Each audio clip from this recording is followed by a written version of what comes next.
Hello you guys, welcome back to the channel. If you're returning, thanks for clicking on another video. If you're new, my name is Erin and let's talk about all things movies, books, and makeup.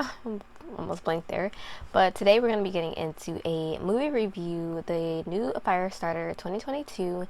This one I was super excited about for this year. It was one of my most anticipated, and we're going to see how it stacks up, what kind of thoughts I have about it, what grade I would give it, and also kind of a little bit of a comparison to the source material as well as the original movie from I think 86 or definitely the 80s. But anyways, you guys, if you enjoy videos like this, movie reviews, stuff like that, this is definitely the place for you. Subscribe down below, and if you like this video by the end, give it a thumbs up. But without further chatting or talking right now for this intro, let's hop into the thoughts for Firestarter 2022. So you guys, this movie I was very excited about. Definitely when I heard that they were going to be doing a Firestarter movie, I was very excited about this, being a huge Stephen King fan. Now obviously Stephen King is such a prolific and well-known author. He also, of course we all know he dabbles a lot in the horror genre as well as, mystery, thriller, etc.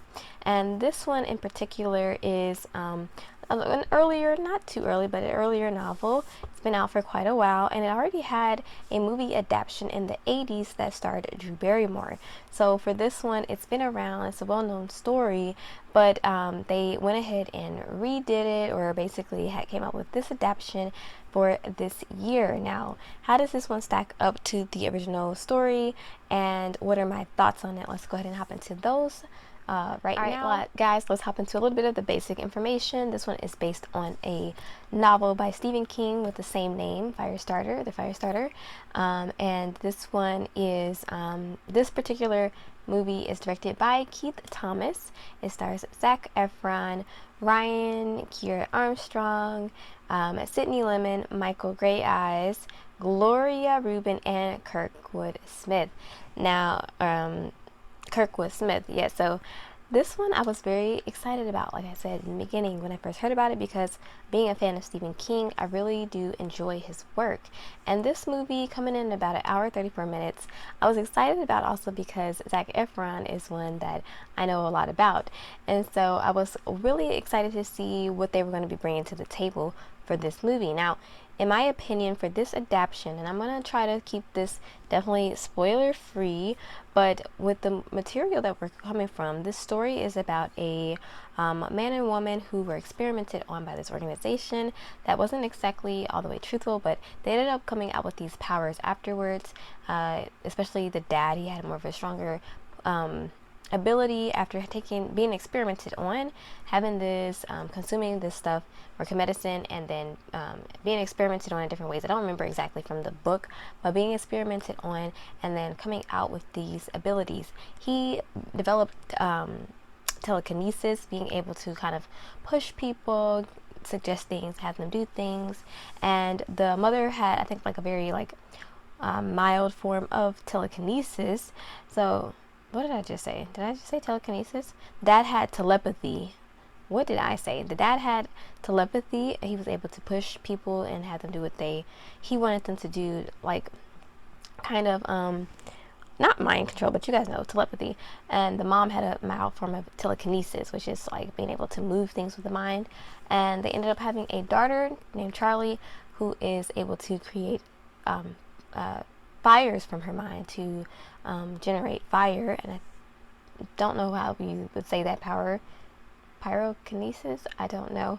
But anyways, this little girl is the one that is kind of the main focus of the story, her and the dad, because this organization now wants to observe this young girl and kind of basically capture her throughout the story, and the parents do not want this. And so we're following the journey of the dad and the girl as they are running away from this organization and later captured by this organization. And that's basically the story what we see in the book, and also in the original movie we see them captured, and we see this organization, how they're working to basically get this girl to use her powers, and she won't do so. Well, this adaptation from 2022 definitely took a different approach. We're still following the same characters. We have the dad, Andy, and the daughter, Charlie, as well as the mom, Vicky. and they are again hiding from this organization. They have this daughter who they're trying to help her control her powers, and throughout the movie we see that there's kind of this two sides with the parents. The mom wants to train her to use her powers, whereas the dad wants her to suppress it because this is a very dangerous ability, and that's all good and fine. But when we hop right into the story, I feel like the beginning part of this movie for the new adaptation started off really well. We were introduced with the characters, we're kind of getting a background, and I really liked where they started off with introducing our new young protagonist, Charlie. For this one, I really liked the first part of this movie, in all honesty, but it's once we start getting into the movie that it starts to fall apart for me. So I have to be honest with you guys, this adaptation, it definitely was not my cup of tea. I have to say I was pretty disappointed with this one, being that this is one that I was really anticipating. It just did not live up to my expectations. So in my opinion, for this adaptation, it just didn't hit all the marks. It was a bit dry and a little bit boring in my opinion, which is definitely something you don't want to be, especially being something that's a movie you want to entertain. It just did not move me at all. I think the movie really suffers from being way too fast, and you don't have to be, when you're adapting a book, especially someone like Stephen King, who has all these really great concepts, but he can be quite winded with some of his stories, and I don't remember how large Firestarter is. You're not going to be able to adapt every single thing from the book. You're going to have to trim and cut, and that's perfectly fine. That's what an adaptation does. It takes the most essential parts, gives us the meat of the story, the best parts, hits the points that are necessary if it's done well. And this one just wasn't done well, and I don't even really love the original movie all that much. I think it's kind of dry as well, but at least it's taken the material and it has not completely went off the rails, which I feel this one did kind of go. This one really suffers from just being way too short. Hour 34 minutes. There could have been a story here that could have been more tight, in the sense that it hit all the points, but it didn't drag. But this one really takes such a while to get going, and then once it does get going, it really just skims over a lot of the meat of the original story, a lot of the main points of the original story, and just gives us like really basic plot, basic story. I feel like they really did change a little bit too much, to the point where it doesn't really resemble the original story, except for the fact that we have these characters with these powers and this organization, but there's a lot switched around, and there are a lot of the emotional parts of the original I feel were not really captured in this adaptation.